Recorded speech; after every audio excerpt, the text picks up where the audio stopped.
ഞാൻ ധന്യ കൊച്ചിയിൽ നിന്ന് നിങ്ങളോടൊപ്പം ജോയിൻ ചെയ്യുന്നു. ഇന്ന് ഞാൻ നിങ്ങളുടെ മുന്നിലെത്തിയിരിക്കുന്നത് ഒരു സ്നാക്ക് ഐറ്റവുമായിട്ടാണ്. വളരെ സിമ്പിളായിട്ട് നമുക്ക് ഉണ്ടാക്കാൻ പറ്റുന്ന ഒരു ഈവനിങ് സ്നാക്കാണ്. പൊട്ടറ്റോ ബോംബ് എന്നും തേങ്ങാമുറി എന്നും എഗ് കബാബ് എന്നും അറിയപ്പെടുന്ന ഈ വിഭവം നമുക്ക് മല്ലൂസ് കഫേയിലൂടെ എങ്ങനെ ഉണ്ടാക്കുമെന്ന് നോക്കാം. എഗ് കബാബിൻ്റെ ഇൻഗ്രീഡിയൻസ് ആണ് ഞാനിന്നിവിടെ പരിചയപ്പെടുത്താൻ പോകുന്നത്. നമ്മൾ ആദ്യമായിട്ട് എടുക്കുന്നത് എഗ് കബാബിനുള്ള പൊട്ടറ്റോ ആണ്. ഒരു 4 പൊട്ടറ്റോ, മീഡിയം സൈസ് പൊട്ടറ്റോ ഞാൻ നന്നായിട്ട് വേവിച്ച് ഉടച്ച് നല്ല പേസ്റ്റ് രൂപത്തിലാക്കിയിട്ടുണ്ട്. ഇതുപോലൊരു പേസ്റ്റ് രൂപത്തിലാക്കി എടുത്തിട്ടുള്ളതാണ്.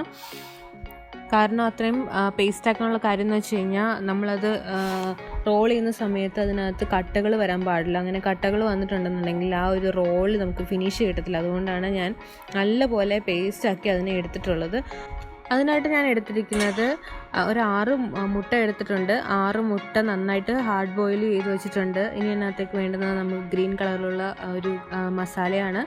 ആ ഒരു കളർ കിട്ടാൻ വേണ്ടിയിട്ട് ഞാൻ ഒരു കപ്പ് മല്ലിയില എടുത്തിട്ടുണ്ട്, ഒരു 6 പീസ് പച്ചമുളക് എടുത്തിട്ടുണ്ട്, ഒരു കഷ്ണം ഇഞ്ചി 4ആയിട്ട് മുറിച്ചെടുത്തിട്ടുണ്ട്, ഒരു 6 പീസ് വെളുത്തുള്ളി എടുത്തിട്ടുണ്ട്. ഇനി ഈ പീസ് നമുക്ക് ഇത്രയും സാധനങ്ങളൊന്ന് അരച്ചെടുക്കണം.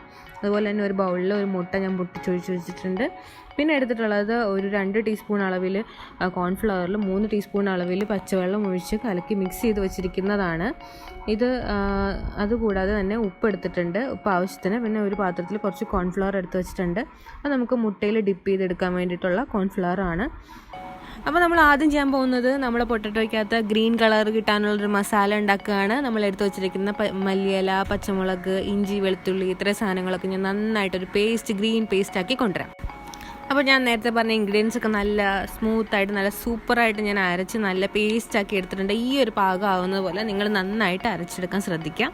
അപ്പോൾ ഞാൻ ആ പൊട്ടാറ്റോയിലേക്ക് നമ്മൾ അരച്ച് വെച്ചിരുന്ന പേസ്റ്റ് ഇട്ടിട്ടുണ്ട്. അതോടൊപ്പം തന്നെ നമുക്ക് ആവശ്യമുള്ള ഉപ്പും കൂടി ആഡ് ചെയ്ത് കൊടുക്കുകയാണ്. ഉപ്പ് ആവശ്യമുള്ള ഇട്ട് കൊടുത്തു കഴിഞ്ഞാൽ നമുക്കിതിൻ്റെ നന്നായിട്ട് ഈ പേസ്റ്റിന് എല്ലാത്തിനും കൂടി നന്നായിട്ടൊന്ന് മിക്സ് ചെയ്ത് കൊടുക്കാം. ആ ഒരു ഗ്രീൻ കളർ ആ മസാലയിൽ മൊത്തം കിട്ടുന്ന പോലെ നമ്മൾ നന്നായിട്ടൊന്ന് ഇളക്കി കൊടുക്കുക. അതോടൊപ്പം തന്നെ എനിക്ക് പറയാനുള്ളൊരു ടിപ്പാണ്, നമുക്കിത് ചെയ്യുന്ന കൂട്ടത്തിൽ വേണമെന്നുണ്ടെങ്കിൽ ഒരു പാനിൽ ഒരു ടേബിൾ സ്പൂൺ അളവിൽ ഓയിൽ ഒഴിച്ച് കൊടുത്ത ശേഷം ഈ അരച്ച മിക്സ് ഉണ്ടല്ലോ, ആ മല്ലിയില, ഇഞ്ചി, വെളുത്തുള്ളി, പച്ചമുളക് പേസ്റ്റ് നമുക്ക് അതിനകത്തേക്ക് ഇട്ട് ആ ഒരു പച്ചമണം മാറുന്നവരെ ഒന്ന് വഴറ്റി കൊടുത്ത ശേഷം ആറിയ ശേഷം ഈ പൊട്ടറ്റോയ്ക്കകത്ത് ആഡ് ചെയ്ത് കൊടുത്തിട്ട് വേണമെങ്കിലും നമുക്ക് ചെയ്യാവുന്നതാണ്. നിങ്ങൾ ആ പച്ചമണം ഇഷ്ടമല്ലാത്തവർ അങ്ങനെയും കൂടി ഒന്ന് ട്രൈ ചെയ്ത് നോക്കിയാൽ നന്നായിരിക്കും. അപ്പോൾ നമ്മളിപ്പോൾ ഇതിനൊന്ന് നന്നായിട്ടൊന്ന് കുഴച്ചെടുത്ത് വെച്ചിട്ടുണ്ട്. ഇനി നമ്മൾ എന്താ ചെയ്യാൻ പോകുന്നതെന്ന് അറിയുമോ? നമ്മളിപ്പോൾ എടുത്ത് വെച്ചിരിക്കുന്ന ഹാർഡ് ബോയിൽഡ് എഗ്സ് ഉണ്ടല്ലോ, 6 എണ്ണം. ആ എഗ്സ് നമ്മൾ എടുത്ത് വെച്ചിരിക്കുന്ന കോൺഫ്ലവറിൽ മുക്കിയിട്ട് നന്നായിട്ട് കോട്ട് ചെയ്ത് എടുക്കുകയാണ്. എല്ലാ മുട്ടയും അങ്ങനെ ചെയ്ത് എടുക്കുന്നത് എന്തിനാണെന്ന് വെച്ച് കഴിഞ്ഞാൽ നമ്മൾ പൊട്ടറ്റോ ഫില്ലിങ്ങിനകത്ത് ഈ മുട്ട വെക്കുമ്പോൾ അത് അടർന്നു പോകാതെ ഒരു ഫില്ലായിട്ട് തന്നെ ഇരിക്കാൻ വേണ്ടിയിട്ടാണ് ഇങ്ങനെ ചെയ്യുന്നത്. ഇനി നമ്മൾ എടുത്തു വെച്ചിരിക്കുന്ന ഒരു മുട്ടയുണ്ടല്ലോ, അതിലേക്ക് ഈ 2 ടീസ്പൂൺ അളവിൽ കോൺഫ്ലവറും 3 ടീസ്പൂൺ അളവിൽ വെള്ളവും ഒഴിച്ച് വെച്ചിരിക്കുന്ന മിശ്രിതം ആഡ് ചെയ്ത് കൊടുക്കാം. നന്നായിട്ട് ആഡ് ചെയ്ത് കൊടുത്ത ശേഷം നമുക്കിതിനെ നന്നായിട്ടൊന്ന് ബീറ്റ് ചെയ്തെടുക്കണം. ഈ എഗ്ഗും നമ്മൾ എടുത്ത് വെച്ചിരിക്കുന്ന ആ ഒരു മിക്സും കൂടി, കോൺഫ്ലവർ മിക്സും കൂടി നന്നായിട്ടൊന്ന് മിക്സായി വരുന്ന വരെ ഒന്ന് ബീറ്റ് ചെയ്ത് കൊടുക്കുക. ഈ കോൺഫ്ലവർ ആഡ് ചെയ്ത് കൊടുക്കുന്നത് എന്താണെന്ന് വെച്ച് കഴിഞ്ഞാൽ നന്നായിട്ട് അത് നമ്മൾ കൊടുക്കുന്ന ബ്രെഡ് ക്രംസ് മുക്കി കൊടുക്കുമ്പോൾ അത് നന്നായിട്ടൊന്ന് ഫിക്സ് ആയിട്ടിരിക്കാൻ വേണ്ടിയിട്ടാണ് നമ്മൾ കോൺഫ്ലവർ നമ്മൾ യൂസ് ചെയ്യുന്നത്. അപ്പോൾ നമ്മൾ ചെയ്യാൻ പോകുന്നത്, നമ്മൾ എടുത്ത് വെച്ചിരിക്കുന്ന ഈ പൊട്ടറ്റോ മിക്സ് ഉണ്ടല്ലോ, ആ മിക്സിനെ നമ്മൾ വലിയൊരു ബോളാക്കി നമ്മൾ കയ്യിലെടുത്ത ശേഷം നന്നായിട്ട് കയ്യിൽ വെച്ചൊന്ന് ഉരുട്ടി കൊടുത്ത ശേഷം കയ്യിൽ വെച്ചിട്ട് നമ്മൾ നന്നായിട്ടൊന്ന് പ്രസ് ചെയ്ത് ഒന്ന് പരത്തിയെടുക്കുക. നന്നായിട്ടൊന്ന് പരത്തിയെടുത്ത ശേഷം നമ്മളിപ്പോൾ എടുത്ത് വെച്ചിരിക്കുന്ന ഈ കോൺഫ്ലവറിൽ ഡിപ്പ് ചെയ്ത് വെച്ചിരിക്കുന്ന എഗ്ഗിനെ അതിൻ്റെ സെൻറ്റർ പോർഷനിലാക്കി വെച്ച് കൊടുത്ത ശേഷം നമ്മളതിനെ ഈ പൊട്ടറ്റോ ഫില്ലിങ് വെച്ച് നന്നായിട്ട് കവർ ചെയ്യുക. അതിൻ്റെ എല്ലാ പോർഷനും, എഗ്ഗിൻ്റെ ഒരു പോർഷൻ പോലും പുറത്ത് വരാത്ത പാകത്തിൽ നമ്മൾ നന്നായിട്ടൊന്ന് അകത്തേക്കാക്കി ഒന്ന് കവർ ചെയ്ത് കൊടുക്കുക. ഈ കോൺഫ്ലവർ നമ്മൾ യൂസ് ചെയ്യുന്നത് എന്തിനാണെന്ന് വെച്ച് കഴിഞ്ഞാൽ നമ്മുടെ ഈ പൊട്ടറ്റോയുടെ ഫില്ലിങ്ങും ഈ മുട്ടയും തമ്മിൽ ഗ്യാപ്പ് വരാതിരിക്കാൻ വേണ്ടിയിട്ടാണ്. നമ്മളിത് കട്ട് ചെയ്യുന്ന സമയത്ത്, അവസാനം ഇത് കട്ട് ചെയ്യണമല്ലോ, കട്ട് ചെയ്യുന്ന സമയത്ത് ഇത് തമ്മിൽ ഗ്യാപ്പ് വരാതിരിക്കാൻ വേണ്ടിയിട്ടാണ് നമ്മൾ അങ്ങനെ ചെയ്യുന്നത്.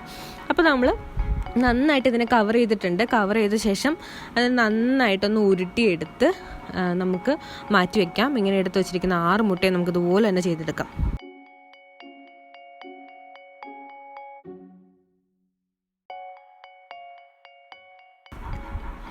നമ്മളിനി ചെയ്യാൻ പോകുന്നത് എടുത്തു വെച്ചിരിക്കുന്ന ഈ നമ്മുടെ എഗ് കബാബ് ഉണ്ടല്ലോ, എഗ് കബാബിൻ്റെ ഫില്ലിങ്ങിനെ നമ്മളിനി ബ്രെഡ് ക്രംസിൽ മുക്കിയെടുക്കാൻ പോവുകയാണ്. അപ്പോൾ ശരിക്കും ഇനി അതൊരു തേങ്ങാമുറി എന്നുള്ളൊരു സ്റ്റൈലിലേക്ക് ആവാൻ പോവുകയാണ്. നമ്മൾ ആദ്യം ചെയ്യാൻ പോകുന്നത് ഇതിനെ ഈ എടുത്തു വെച്ചിരിക്കുന്ന എഗ്ഗിൻ്റെ ആ ഒരു കൂട്ടിലേക്ക് ഇട്ട ശേഷം നമ്മൾ ബ്രെഡ് ക്രംസിൽ നന്നായിട്ടൊന്ന് ഉരുട്ടിയെടുത്ത ശേഷം നന്നായിട്ടൊന്ന് ഫില്ല് ചെയ്യണം, നന്നായിട്ടൊന്ന് പറ്റണം. അതിനകത്ത് ബ്രെഡ് ക്രംസ് നല്ല എല്ലാ പോർഷനിലും ആയി കഴിയുമ്പോൾ കയ്യിൽ വെച്ച് നന്നായിട്ടൊന്ന് ഉരുട്ടിയെടുക്കുക. അങ്ങനെ ഉരുട്ടിയെടുക്കുമ്പോൾ ഒരു ഗുണം എന്താണെന്ന് വെച്ച് കഴിഞ്ഞാൽ അതിൻ്റെ ഫില്ലിങ്സ് ഒന്നും താഴെ പോകാതെ നന്നായിട്ട് ഇതിൻ്റെ ഉള്ളിലേക്ക് ബ്രെഡ് ക്രംസ് കയറും. ഇത് നമുക്ക് ഈ ഒരു രീതിയിൽ 2 പ്രാവശ്യം ചെയ്യണം. പിന്നെ നമ്മൾ ഒന്നും കൂടി ആ മിക്സിലേക്ക് ഇട്ടിട്ട് എഗ്ഗിൻ്റെ മിക്സിലേക്ക് ഇട്ട ശേഷം ഒന്നും കൂടി നമ്മൾ ബ്രെഡ് ക്രംസിലൊന്ന് മിക്സ് ചെയ്തെടുത്ത് 2 കോട്ടിങ് ചെയ്തെങ്കിൽ മാത്രമേ ഇത് നല്ല രീതിയിൽ ഫില്ലിങ് വരുള്ളൂ. അതിനുശേഷം നമ്മൾ കയ്യിൽ വെച്ച് വീണ്ടും ഇതിനെ നന്നായിട്ട് ഉരുട്ടിയെടുത്ത് കഴിയുമ്പോൾ കണ്ടോ കറക്റ്റ് ഒരു തേങ്ങ നമ്മൾ പൊതിച്ച് വെച്ചിരിക്കുമ്പോൾ എങ്ങനെ ഉണ്ടാവും അതേ രൂപത്തിൽ നമുക്ക് കിട്ടിയിട്ടുണ്ട്. നമ്മളുടെ എഗ് കബാബ് ഇവിടെ റെഡിയാണ്. ഇനി നമുക്കിതിനെ ഫ്രൈ ചെയ്തെടുക്കണം. നമുക്ക് ബാക്കിയുള്ളതും കൂടി ഒന്ന് എടുത്തിട്ട് വരാം.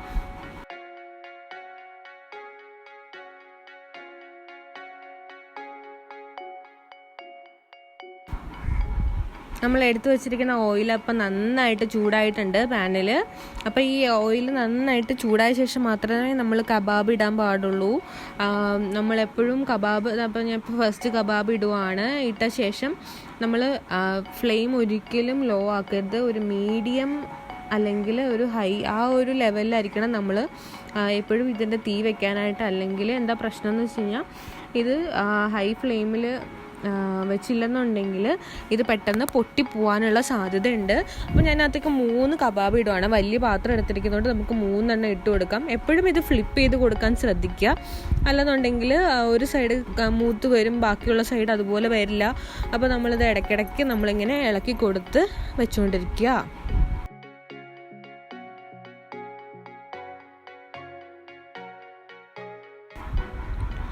അപ്പോൾ നമ്മുടെ എഗ് കബാബ് ഇത് അവിടെ റെഡി ആയിരിക്കുവാണ്. നന്നായിട്ട് മുരിഞ്ഞ് വന്നിട്ടുണ്ട്. അപ്പോൾ നമുക്കിതൊന്ന് കോരിയെടുക്കാം. ഇത് കോരിയെടുത്ത ശേഷം നമുക്ക് സെക്കൻഡ് റൗണ്ട് വെച്ചിരിക്കുന്ന ബാലൻസ് ഒരു 3 എണ്ണം കൂടി ഉണ്ടല്ലോ, അതിനെ നമുക്ക് ഇതുപോലെ ഒന്ന് ഫ്രൈ ചെയ്തെടുക്കണം. അപ്പോൾ തീയൊന്ന് ഞാനൊന്നും സിമ്മിലേക്ക് ആക്കി വെച്ചിട്ടുണ്ട്. അടുത്തത് നമ്മൾ ഇടുമ്പോൾ അതുപോലെ തന്നെ ചൂടായിരിക്കണമല്ലോ ഓയിൽ. അപ്പോൾ നമ്മളുടെ എഗ് കബാബ് ഇതാ ഇവിടെ റെഡി ആയിരിക്കണം. നല്ല സൂപ്പറായിട്ട് വന്നിട്ടുണ്ട്. അപ്പം നോർമലി നോമ്പ് തുറ വിഭവമായിട്ടൊക്കെ നമ്മൾ ഉണ്ടാക്കുന്ന ഒരു വിഭവമാണ് ഈ തേങ്ങാമുറി എന്ന് അറിയപ്പെടുന്ന പൊട്ടറ്റോ ബോംബ് എന്നറിയപ്പെടുന്ന നമ്മളുടെ എഗ് കബാബ്. അപ്പോൾ നമുക്കിത് നന്നായിട്ടൊന്ന് കട്ട് ചെയ്ത് നോക്കാം. കട്ട് ചെയ്യുമ്പോൾ വളരെയധികം സൂക്ഷിച്ച് കട്ട് ചെയ്യുക. പൊട്ടിപ്പോകാനുള്ള സാധ്യതയുണ്ട്. സൂക്ഷിച്ച് നമ്മൾ ഹാൻഡിൽ ചെയ്ത് വേണം ഇത് കട്ട് ചെയ്തെടുക്കാനായിട്ട്. അപ്പോൾ നമ്മളുടെ എഗ് കബാബ് ഇവിടെ റെഡി ആയിരിക്കുവാണ്. അങ്ങനെ നമ്മുടെ എഗ് കബാബ് ഇവിടെ റെഡി ആയിരിക്കുവാണ്. ഞങ്ങളുടെ വീഡിയോസൊക്കെ ഇഷ്ടപ്പെട്ടെങ്കിൽ ഞങ്ങളുടെ പേജ് ലൈക്ക് ചെയ്യുക, സബ്സ്ക്രൈബ് ചെയ്യുക. അതുപോലെ തന്നെ മല്ലൂസ് കഫേയുടെയും എൻ്റെയും പേരിൽ എല്ലാവർക്കും ഈദ് മുബാറക്. Thank you.